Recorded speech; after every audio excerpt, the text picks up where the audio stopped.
Regarding Men, Episode 50, Corrupt Family Courts? Check out thecounter.news.blog. Good morning, good afternoon, good evening, wherever you are in the world. I am Paul Elam with Regarding Men, and also with Regarding Men is the inimitable Janice Fiamengo and the barely tolerable Tom Golden. Here we go. Speaking of barely tolerable, we're going to be talking today about family courts, which, as most of you know, it is said that family courts in the Western world represent the biggest rollback of civil rights since Jim Crow. That rights are routinely violated in these courts. They operate often on conditions that if you speak out about the injustice that you encounter there, that they'll deliver some more injustice and imprison you for that. They don't want people talking about what's going on in family courts. In most cases, you have no right of appeal of any of the decisions that happen there. So no matter how injudicious the decisions are, no matter how brutally unfair to the people whose lives are eviscerated by those courts, you cannot talk about it and you cannot appeal it. And of course, we live in a society that works in concert with those courts. Often men who go into courts and find that their children are alienated, that they have onerous, ruinous divorce settlements put on them, that the world around them also says, please shut up and don't talk about this. Please take your beating like a man. Man up and take it. Do your job. You know you owe it to the children. Oh, broke your leg? Sorry, too bad. Pay up or go to jail. You lost your job. You got laid off. Well, that's too bad too. You better pay up or go to jail. It operates like the mafia. And we have two guests with us today that I want to introduce now. This is Dion McNeil. Say wave at everybody, Dion. There he is. And we also have Clint Doran. I got his name 3 times before we started and still screwed it up. My apologies, Clint. These are 2 men who are speaking out about family courts. They both have their personal stories, some of which they cannot talk about in this discussion because of the things that I've already mentioned in this open. But at first, I would like to just invite each of you to introduce yourself and to talk a little bit about why you're here today. And let's start with Dion. Hi, my name is Dion McNeil. I have a publication that I work with Mr. Doran with. It's called The Daily Counter at thecounter.news.blog. And I started my my publication because of my family court experiences starting when I was a kid. Custody was given to my mom and my father wasn't even given a chance. Well, as a result of that, I got molested a lot. I was shot at. I watched my mama almost die like right in front of me because she got shot in the back twice right in front of me when I was 4 years old. That should tell you the kind of neighborhoods that I was forced to grow up in. And now that I'm an adult, family court is still continuing the abuse now that I'm a father. And I cannot talk about my case any further, but I can talk about his case before he actually comes in. He's Clint Doran. This man spent from July 22nd of last year until December the 4th in jail, locked up because of a missed payment because of family court. And pretty much we've been sending people to go and visit him, including a state house rep. Who went down there, and even the state house rep was being denied entry to go see a man, which is strange because you would think that a lawmaker has certain privileges, right? But it was just lie after lie after lie being told him. He was accused of domestic violence. I watched the videos that were presented. They had things in there like him spanking his son, which is not domestic violence, which is not violence. It's actually legal here. I mean, they're just throwing stuff out at the man, hoping that something sticks. And so I started my publication partially because of a YouTube video that I made previous to making that site. And I learned about Mr. Doran's abuse, and it's been covered by several publications in South Carolina, but I caught wind of it from other situations involving the exact same judges. And I may or may not have been in front of the exact same judges. I'm not going to confirm or deny that. But actually in the exact same order, it may have happened in the exact same order of judges, which is odd because that has happened to 17 other men. Now, with that being said, I'm going to pass it over to Mr. Doran so that he can kind of tell you a little bit about who he is. Hey, I'm Clint Doran, like everybody's already said. I've been at this for 4 years. I advocate for children through an organization called the Father's Rights Movement. We push shared parenting throughout the state. When I got involved in this, I was like everybody else that I didn't understand how family court worked. I was completely oblivious. I thought it's a judicial system, that there are checks and balances. And as I went through this, I found out that it wasn't. It's a completely separate branch of the judiciary that is governed by itself. There are no checks and balances for judges or lawyers. So as I got through this, I started noticing, I started studying the law, studying case law, studying statutes, started talking to House representatives who don't even know the current laws for family courts or judges or qualifications or any of this. So as everybody tells you, they tell you follow the money. So that's what I started doing. And I started noticing financial fluctuations in family court that would lead one to believe that something is being passed back and forth between lawyers and judges. Like Dion said, I can't talk about my case because I'm under what they call a prior restraint order, which is basically a gag order. If I talk about it, I could be sentenced to 1 year in jail. Here in South Carolina, a judge has 3 options when they hold you in contempt. They can fine you $1,500. You can do up to 300 hours community service or do 1 year in jail. And the majority that judges use is the $1,500, which most people can't afford to pay in this state. So they still do the 1 year in jail. Oh, God. So no matter how you go about it, you're still going to wind up incarcerated. So you only really have like 2 options, actually.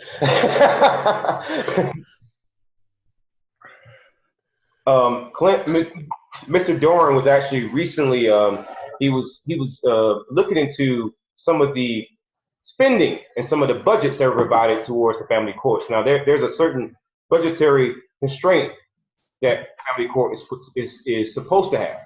But however, he's found some millions of dollars and some accounts that might be a little bit fishy. So stay tuned for that. You talk about the transfer of funds and the money that's involved in family courts. Is any of your work taking you toward looking at what happens with Title 4D? Matter of fact, we're actually talking to a House representative to get more information on Title 4D as far as once the money from federal government hits the state, we know that it goes through a tier system. And I know for a fact that once it hits that tier system, every tier chips away at that money and puts it what they call into a general fund, which the state uses for its pet project. Huh. So by the time it actually gets to the area where it's supposed to be, which is supposed to be for hiring more personnel, hiring and training personnel, the money never quite gets there in the amount they need. That's why your DSS or CPS are always backed up, because one caseworker could have 100, 200 cases because there's not enough personnel and they're not being trained properly to handle these things. So we're looking into that aspect of Title 4D, because the way Title 4D is, when you look at it, now I'm ex-law enforcement, and everybody kind of knows what a pyramid scheme looks like. And that's kind of what it's structured as. Because when the state comes to the federal government, they claim, let's say, $5 in money they have to spend to collect child support. Well, the federal government turns around and gives them $15 back for every $5 they claim. So it's a 1-to-3 ratio turnaround. Whoa. Yeah. South Carolina in the last 5 fiscal years has received $2.7 million from Title 4D every quarter. And these are done quarterly.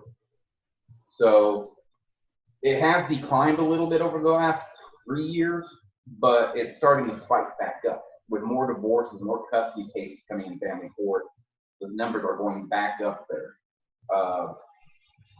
Dion mentioned the amount of money. what I found funny was when I was reviewing this year's budget for the state, guardian ad litems, which are attorneys who are supposed to be appointed to the court cases to protect the children's rights and stuff like this. These are paid by the parties. Their hourly rate is usually what they charge. So an attorney is appointed for the children. Both parties have to pay the rate together, and it's usually $175, $200 an hour. Well, what I found out in this budget, in this year's budget, is that they have allotted over $4 million for guardian ad litem. So this is money that is supposedly being paid to guardian ad litems, which are attorneys in this state, for salaries, but they're double dipping because the parties have to pay the guardian as well. Ooh. Yeah, so and most people don't like looking at numbers, but I love looking at facts, numbers. If I can prove it and it's a fact, I will study it. One of the things I want to go back to on Title 4D, and my understanding of it is, one, the money for Title 4D originates in the Social Security Administration. That's where those funds are coming from, a system that's looks to be on its way to bankruptcy to begin with. But what happens, what the net result of Title 4D is that family courts have become profit centers. Every other court apparatus in the United States operates at a loss and using taxpayer money.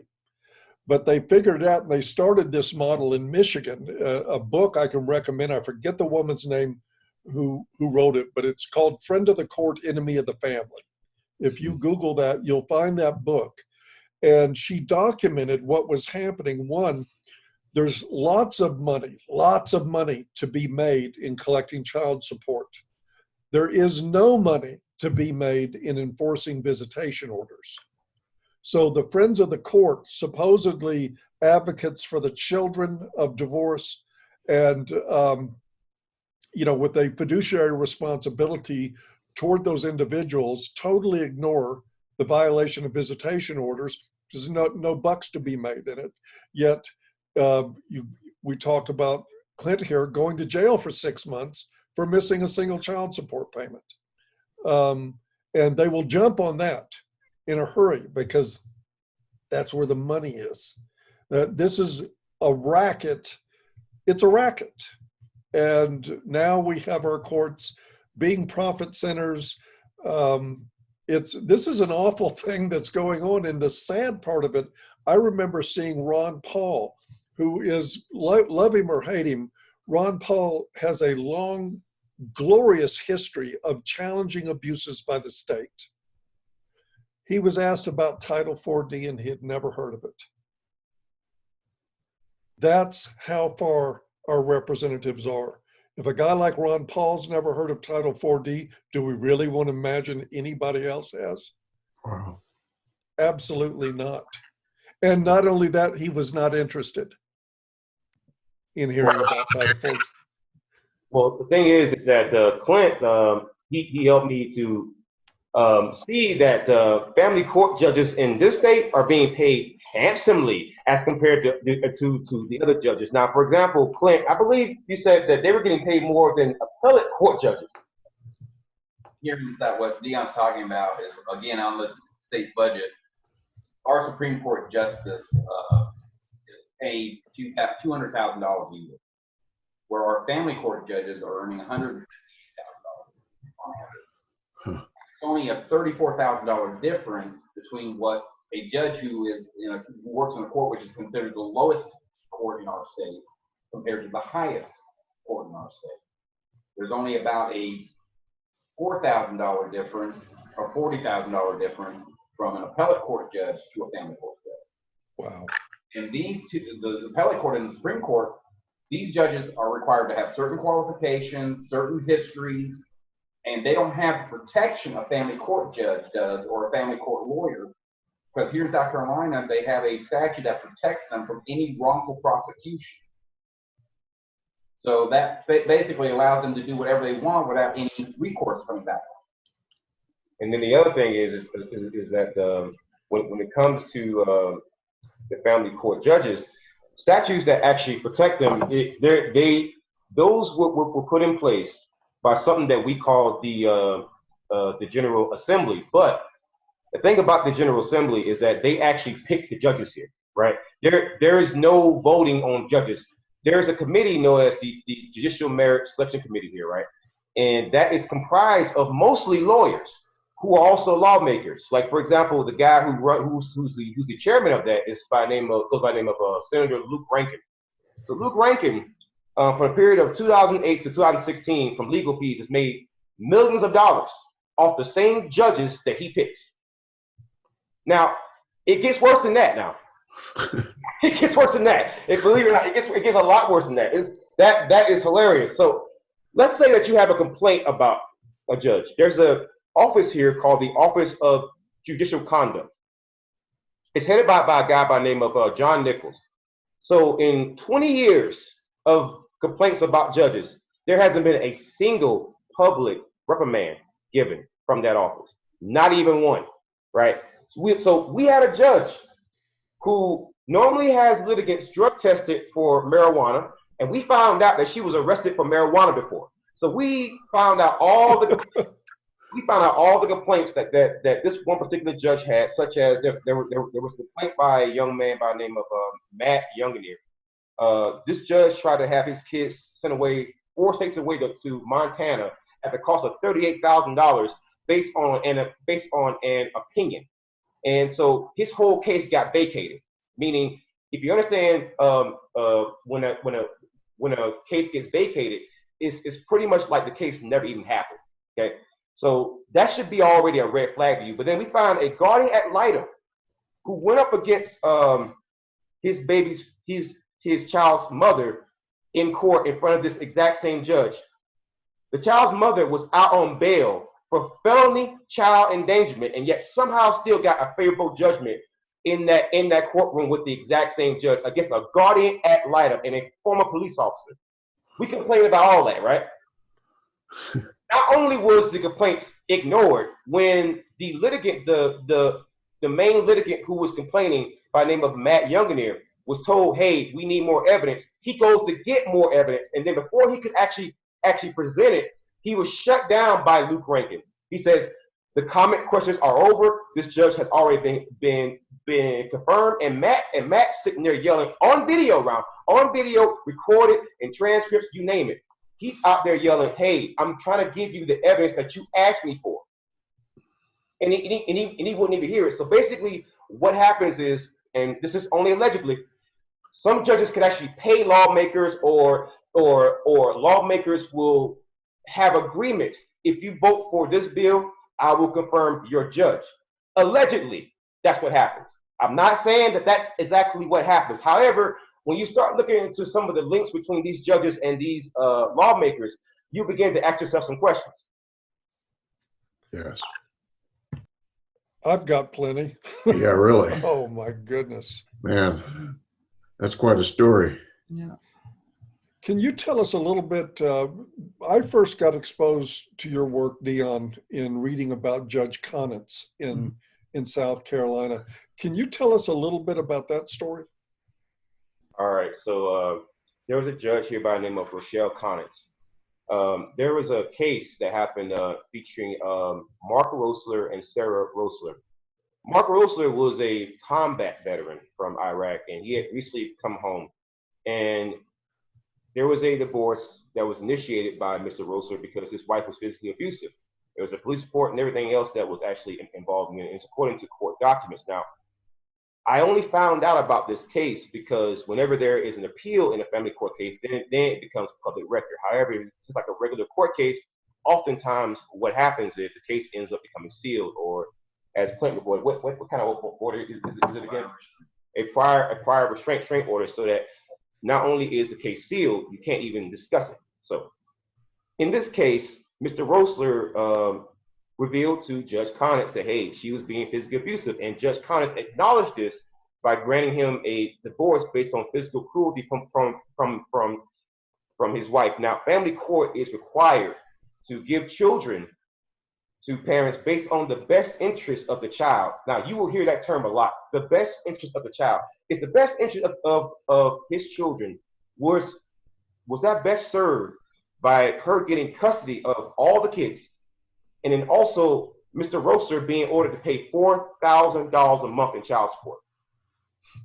He was the victim. He was given a divorce from this woman based on physical cruelty, and yet he lost custody and had to pay $4,000 a month in child support. It's crazy. Thank you for your service, Mr. Roaster. Yeah. Mm-hmm. Well, often what we see, and I know that Terrence Popp has just discussed this before, what we see a lot of times is our veterans go over there, go through combat duty, and then their combat experience is used against them in divorce cases when they get back home, Yeah. having them being painted as violent simply because they were engaged in combat on behalf of their country. And of course, this passes is just fine. You know what though? You know what I've actually noticed? I've noticed that a lot of veterans are noticing this, and I also noticed that because some of my informants who have been telling me things have been actually police officers. Because a lot of times police officers they face the exact type of bias, even first responders, because those jobs they carry a high risk of PTSD. And oftentimes PTSD is used against people, even though it's not really supposed to be used against people in court cases, is oftentimes used. And so even the police officers are beginning to notice, because a lot of times they will lose custody. In fact, there's been several stories I could give you, but I'm not going to get into that because some of them are pretty hardcore and intense. The one thing that you must know is that let's say that you have a VA rating from the VA. Like, for example, if you get like an injury or anything else, you can be compensated, based on that injury every month for the rest of your life, So let's say that you get a PTSD rating and your spouse hears about that. Now, they could take your VA health records to court with them and use that against you. And they do. I know that this has happened to people.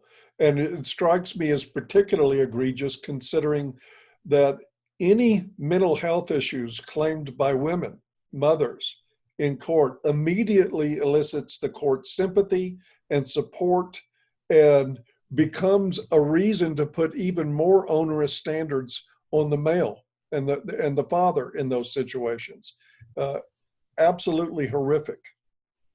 Have you guys, either one, gotten any blowback on your work? Have you been accused of anything untoward or anything like that since you've started exposing this stuff? Not really. What we've noticed from the articles we've written and posted out there is that a lot of people are really in favor of these articles coming out. Most of them are parents. We deal with mothers and fathers, so we're not biased in any aspect. Our main goal is the children, is what's best for the children. So we get comments like, expose more of these stories. Contact these politicians who are blocking child protection bills and stuff like this. Here in South Carolina, matter of fact, we have Senator Katrina Shealy, a Republican, who has a sex offender juvenile bill up that would literally, based on age, not have these sex offenders posted on the sex offender registry. People would not know if they committed a sex crime. And one of the poignant cases that recently happened is a 15-year-old raped and beat an 82-year-old woman. He pleaded guilty, is serving 35 years, but under this new bill, once he got out, he wouldn't be on the registry. You wouldn't know about it. But a lot of the parents we deal with, and we talk to them on the phone, email them, and they give us every possible angle. And when we do the type of articles we do, I tell Dion we have to take everything with a grain of salt. There are always three stories to a case: his, hers, and the truth. And the truth is the one we're after, not his or hers. It's with first responders and military. Most states throughout the United States have laws and statutes that, like you said, state their mental issues like PTSD cannot be used against them. But when you have judges who are basically family court lawyers with a black robe on, they ignore this fact. Because when you go to law school, I've always been this way, I'm ex-military as well, is you don't go to law school to learn the law, you go to law school to learn how to get around the law. We have great legislators here that are not lawyers and are trying to get shared parenting and laws changed for family court to benefit the children. We've taken them studies, we've taken them petitions, and in the last 40 years since I've been involved in this here in South Carolina, it's the same thing. You get the political answer. Well, we're going to try to get something in. We're going to try to get something done. But nobody is focusing on the detriment of the children because they become under mental stress. They get PTSD. They self-harm. It's behavior, what I call risk behavior, because all of a sudden their family, both parents are ripped apart from each other and ripped from them. That's what it basically comes down to, is nobody's paying attention to the children in these cases. They're paying attention to the financial gain. State of Missouri, before you can get a divorce, you have to do 2 months of marriage counseling before you can file for divorce. South Carolina has nothing. South Carolina views you as married or unmarried. There's no legal separation in South Carolina. And you have to be separated for 1 year prior to being approved for divorce. And it's what we call a mother state. So no matter how you angle it, 90% of the cases that we've reviewed and everything, the mother gets automatic custody. Yep. Because of outdated family court law. 90%. I can give you a prime example of how outdated it actually is. So I used to work for the Department of Juvenile Justice in the state of South Carolina, and I was basically a juvenile correctional officer, and I used to deal with a lot of kids, and I see a lot of casework. And the one thing I was, before you even are allowed to do that job, you have to read over, laws. And the one thing I know is that it was all the way up until 2012. If a woman went into family court in this state before 2012 and said that she doesn't want you to see your own kids, she pretty much had the right to do that. Yeah. So it was up until 2012 that law actually changed. And before that, you had numbers that were, I would say, not only lopsided, but it was comically lopsided. And I'll give you a prime example of how crazy it can actually get here. So I was looking up the National Parents Organization report. They give like an actual report card for every state. We're sitting at a D-. Wow. Yeah, that's actually a recent rating. So how do you think it was maybe 10, 20 years ago? Worse. How about that? And can you guys tell us a little bit about your publication you do now and a little bit more about that? Yeah, the Daily Counter, basically what happens a lot of times is somebody will contact us and they'll say, you might want to do an article on this or that. And we'll make initial contact, get a little bit of information, and from that we kind of figure out if it's an article we're willing to use. We only use stamped court documents that they're willing to provide. We make phone calls to witnesses, get statements, we email politicians, lawyers. We try to stick mostly to facts that you would be able to take to a court. That way you're not getting somebody's opinion in it, you're getting documented, provable information. Yeah. We do a lot of political articles pertaining to open gun carry, anything that people feel would violate the U.S. Constitution. We'll definitely do articles on any aspect of that. Try to stay local within the state of South Carolina. If somebody contacts us from Florida or Montana or Utah with an issue that they can't get taken care of there, we will run that article. And the URL must be what? I'm sorry, we couldn't. I assume you have a website? Yes, it is thecounter.com, and our motto and our actual tagline and our motto is action through journalism. The idea behind it was that since a lot of family court litigants feel ignored, they will contact certain media outlets and they won't run their freaking stories. So we decided to be different, and that we wanted to try to right those wrongs, because the original purpose of the media was the dissemination of information to protect the people. That was part of the First Amendment. The media is intended to be a shield for the people. If you were to expose the truth, politicians are a lot less likely to actually abuse you. And so that's why we do so much targeting, from judges to lawyers to politicians, you name it, because we want to actually expose those people so that you will know what they've done, and therefore your voting decisions can actually change. Yes. And we will make sure to put a link to that in the low bar below.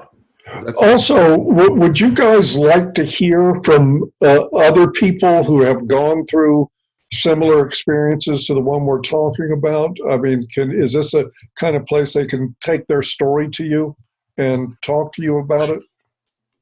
Yeah, we actually, what I do a lot of times is I will give my cell phone number out to people who contact us through Facebook, through Twitter. If they contact me through there, I give them my phone number, and I've spent up to 10 hours talking to people in one straight go, listening to their story and today there aren't many places where parents who are dealing with this can go and get support. They feel isolated. Some of them develop mental issues, anxiety, PTSD from just dealing with the loss of a family or a child. Absolutely.